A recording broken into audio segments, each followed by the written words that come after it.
Evening students. Last article में क्या पढ़ा हमने? फ्रेंडलिच एडजॉर्प्शन आइसोथर्म के बारे में पढ़ा। फ्रेंडलिच एडजॉर्प्शन आइसोथर्म क्या था कि एडजॉर्प्शन और प्रेशर के बीच का ग्राफ जिसमें टेम्परेचर कांस्टेंट रहता है और प्रेशर के साथ साथ एडजॉर्प्शन इंक्रीज होता है। ये सब चीज हमने पढ़ रखी है, फैक्टर इफेक्टिंग में पढ़ रखा हमने। क्या उसके लिए इक्वेशन था? कहां वो वैलिड था? वो फ्रेंडलिच एडजॉर्प्शन आइसोथर्म था, वो कहां वैलिड था? इंटरमीडिएट प्रेशर के ऊपर। और इंटरमीडिएट प्रेशर के ऊपर क्या इक्वेशन बना था? x/m डायरेक्टली प्रोपोर्शनल रहता है प्रेशर के और उसकी पावर 1/n के, प्रोपोर्शनलिटी कांस्टेंट k। दोनों तरफ लॉगरिथम कर रहे थे हम, log x/m is equal to log k plus 1/n power में आ गया जाएगा log p, क्योंकि प्रॉपर्टी लग रही है यहां m इंटू n वाली, log m into n। log m k है, n आपके पास p की पावर 1/n है। ये था। तो ये इतना पढ़ा आपने आइसोथर्म के बारे में।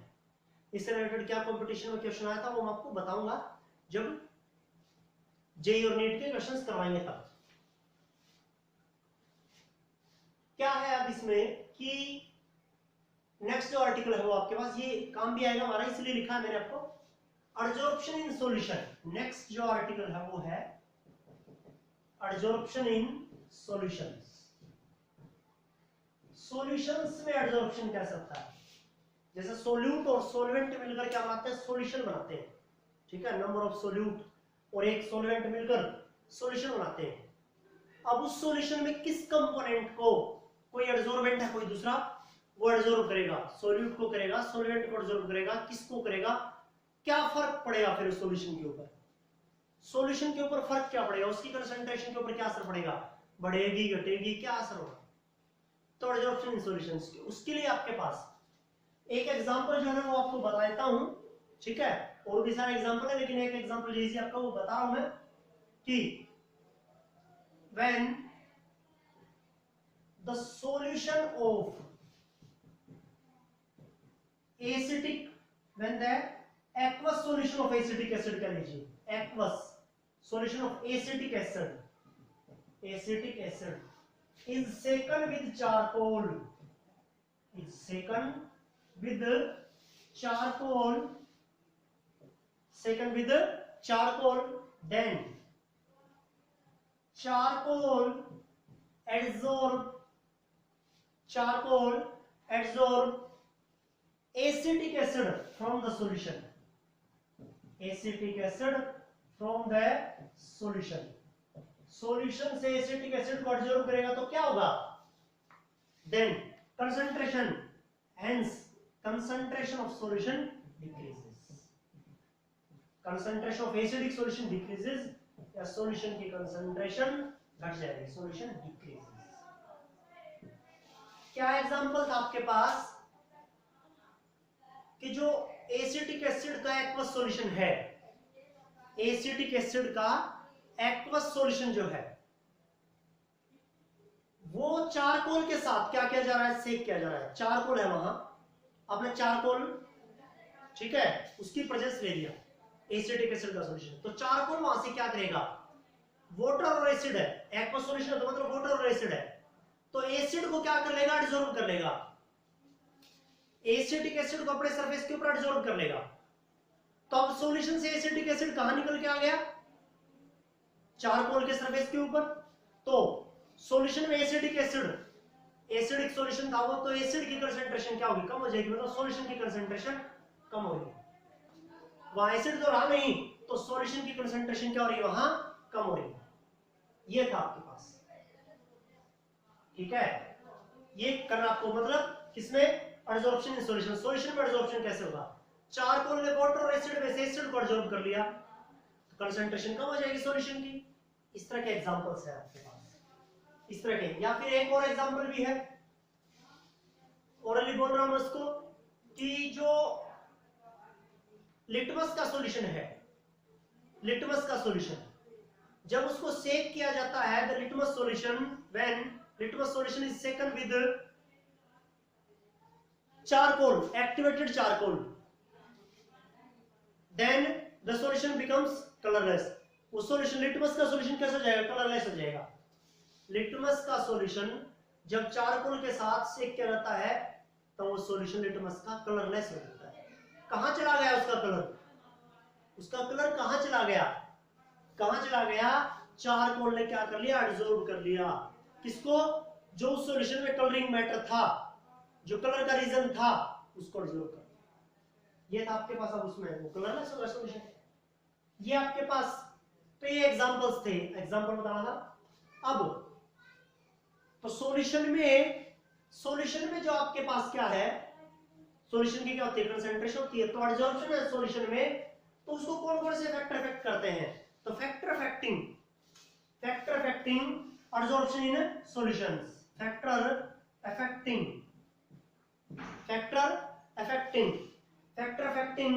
Absorption in solution. सॉल्यूशन में जब एब्जॉर्प्शन होता है तो कौन कौन से फैक्टर से अफेक्ट करते हैं? क्या चीज थी आपके पास? नेचर। पहला था नेचर ऑफ एडसोर्बेट एंड एडसोर्बेंट। हाँ, इसके ऊपर डिपेंड करेगा।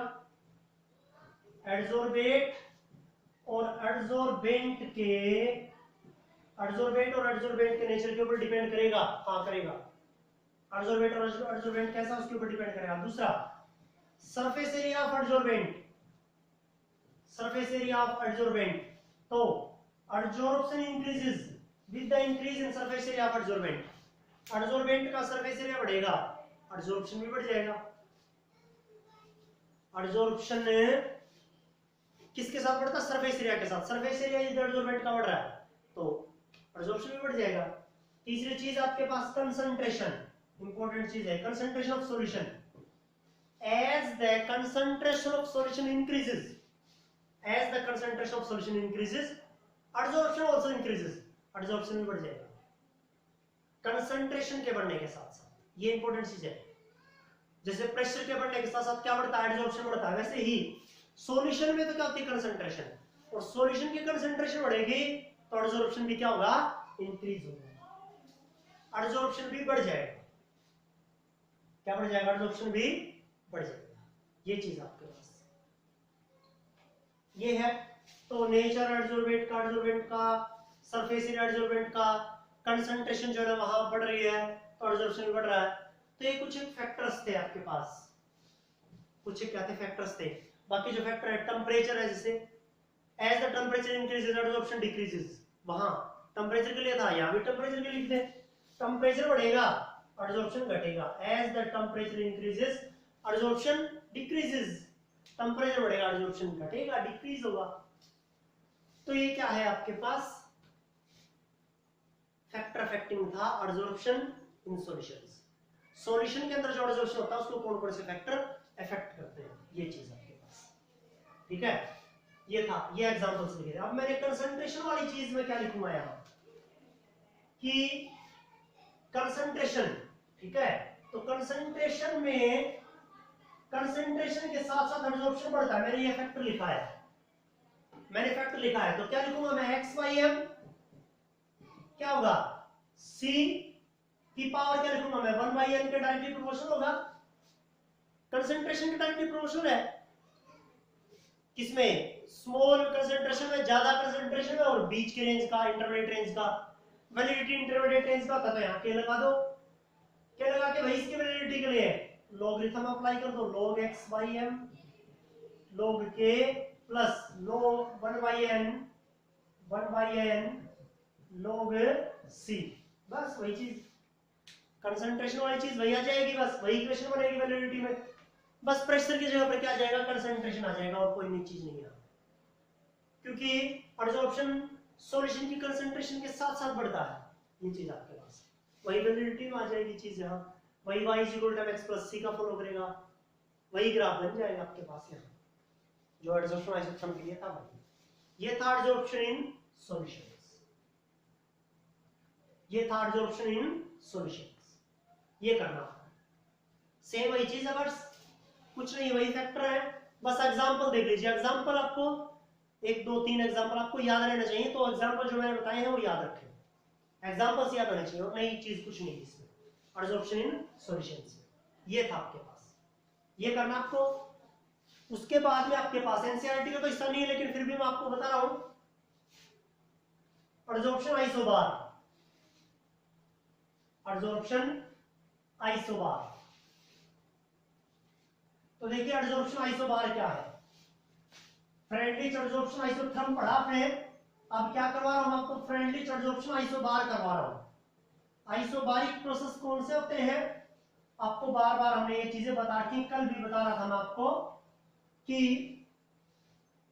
आइसोबार क्या होता है, आइसोबार होता है जब प्रेशर को कांस्टेंट किया जाता है, वो प्रोसेस जिसमें प्रेशर को कांस्टेंट किया जाता है आइसोबार, ठीक है। तो फ्रेंडली एडजॉर्प्शन आइसोबार, तो फ्रेंडली एडजॉर्प्शन आइसोबार क्या है, किसके लिए, किसके लिए अलग से होगा वो आइसोबार जो है ना, adsorption isobar, friendly adsorption isobar, वो फिजिकल इक्विलिब्रियम, फिजिकल एडजॉर्प्शन के लिए अलग होगा, केमिकल एडजॉर्प्शन के लिए अलग होगा। तो सबसे पहले इसकी डेफिनेशन, क्या डेफिनेशन हो गया आइसोबार की, the graph between amount of gas adsorbed by per gram of adsorbent and equilibrium temperature, equilibrium temperature and constant pressure, and constant pressure is known as adsorption isobar। Graph है किस किस के बीच का, किस किस के बीच का, एडजॉर्प्शन और टेम्परेचर के बीच का, जिसके ऊपर प्रेशर कांस्टेंट रहता है, जिसके ऊपर प्रेशर कांस्टेंट रहता है वो होता है फ्रेंडलिच एडजॉर्प्शन आइसोबार, उसे हम कहते हैं फ्रेंडलिच एडजॉर्प्शन आइसोबार। ये चीज है आपके पास, फ्रेंडलिच एडजॉर्प्शन आइसोबार, ठीक है। अमाउंट ऑफ, मतलब the graph between amount of gas adsorbed by per gram of adsorbent and equilibrium temperature and at constant pressure is known as adsorption isobar। दो तरह का, वो एक फिजिकल एडजॉर्प्शन के लिए, एक केमिकल के लिए। तो for physical adsorption, physical adsorption, physical adsorption में क्या होगा, ये आपके पास x by m है, ये टेम्परेचर है, यहां P कांस्टेंट करो, प्रेशर कांस्टेंट है। अब देखिए एडजॉर्प्शन टेम्परेचर के बढ़ने के साथ साथ घटता है, फैक्टर इफेक्टिंग में रखा है, जैसे जैसे टेम्परेचर बढ़ेगा एडजॉर्प्शन घटेगा।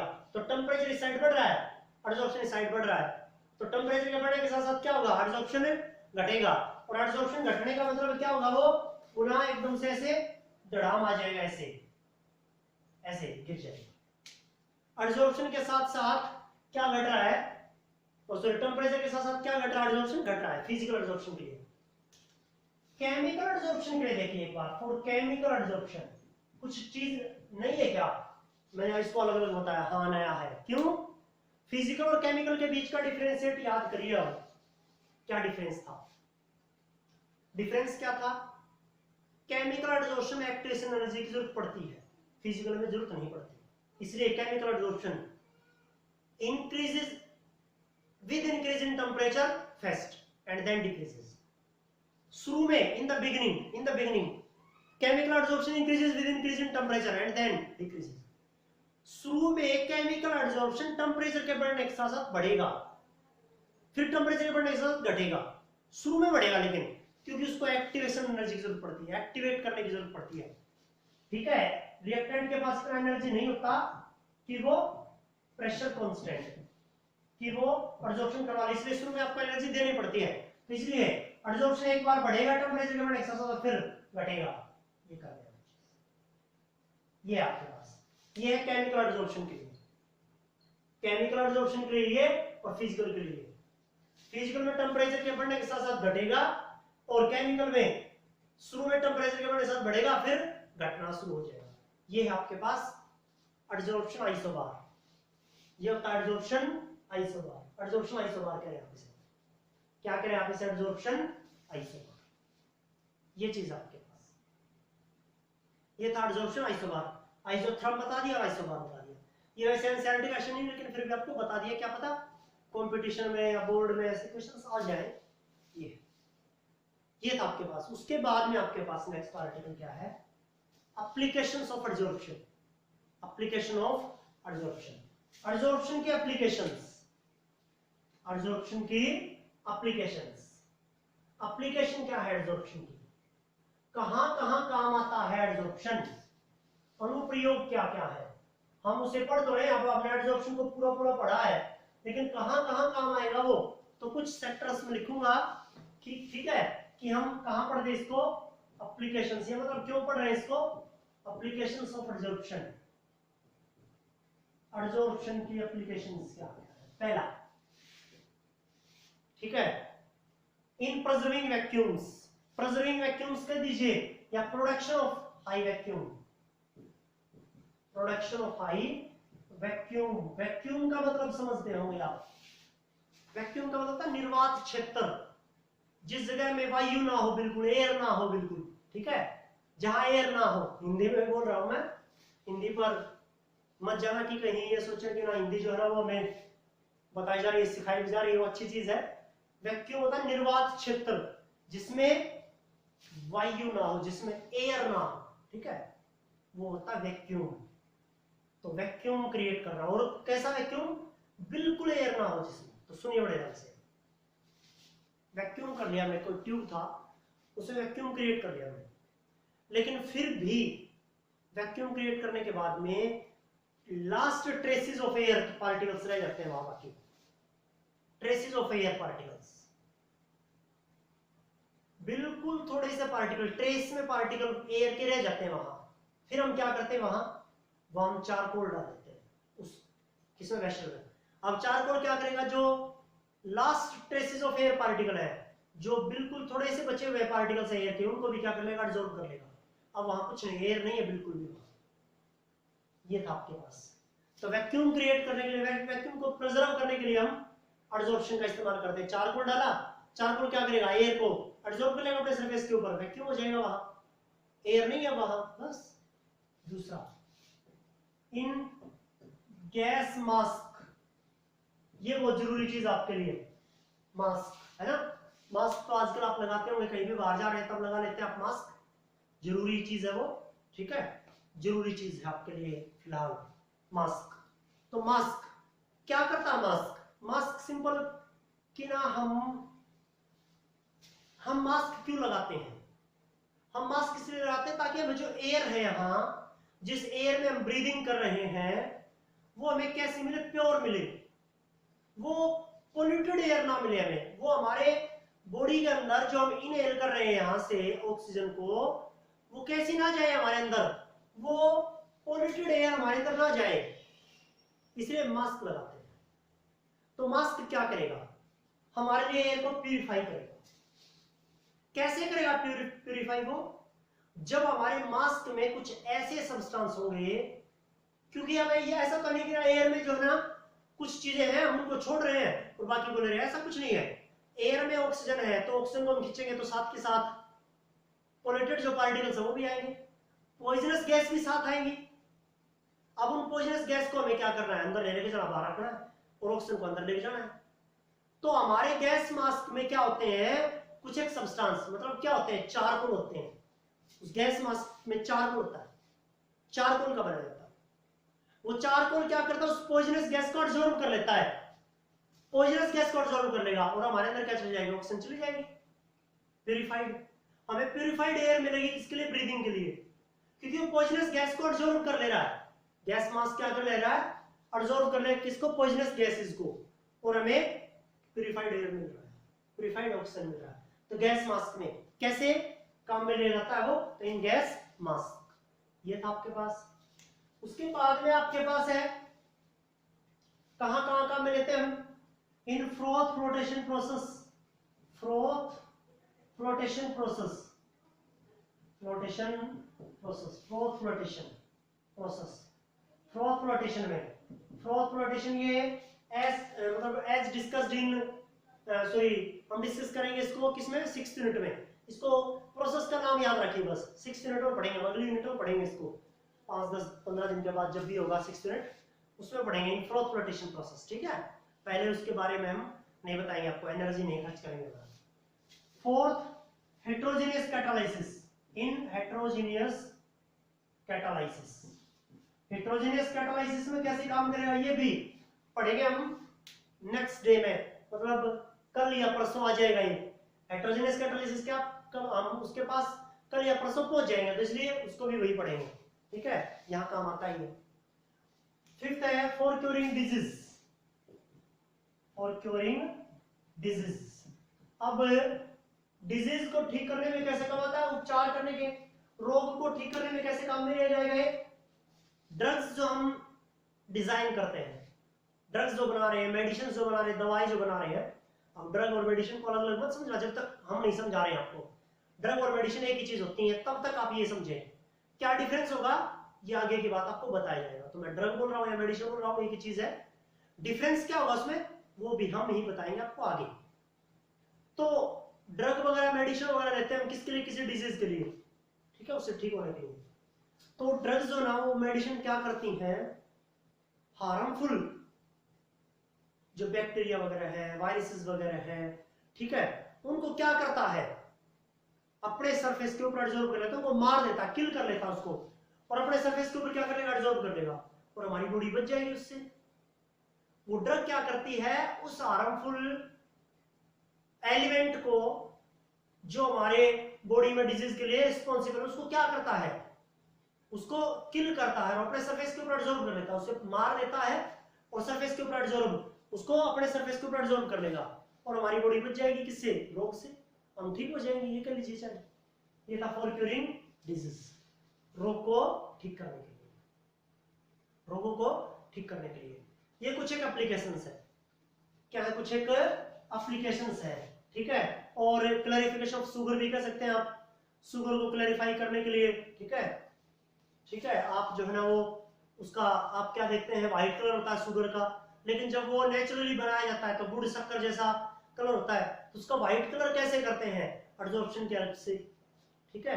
तो ये कुछ एक एप्लीकेशंस है, क्या है, कुछ एक एप्लीकेशंस है जो एब्जॉर्प्शन, जिनमें एब्जॉर्प्शन यूज होता है, जिसमें एब्जॉर्प्शन यूज होता है, तो कुछ है, आप एनसीईआरटी में देख लेना इनको, 8 10 9 12 जो भी एप्लीकेशंस है वो देख लीजिए, ये बताए मैंने कुछ एक एप्लीकेशंस के एग्जांपल लिख दिया आपके सामने, ये करना आपको, ठीक है। ये इसमें जो थर्ड और फोर्थ है, ये फोर्थ तो अभी इस यूनिट में आ जाएगा, और थर्ड जो है वो नेक्स्ट यूनिट में। तो वो एप्लीकेशंस, तो मैंने आपको वही एप्लीकेशंस बताई जो बहुत जरूरी है, जो डे टू डे लाइफ में काम आती है, वो एप्लीकेशंस भी काम आती है डे टू डे लाइफ में, जो जरूरी थी आपको पहले लिखी हुई है, ये है आपके पास, ये करना आपको। ये था आपका आज का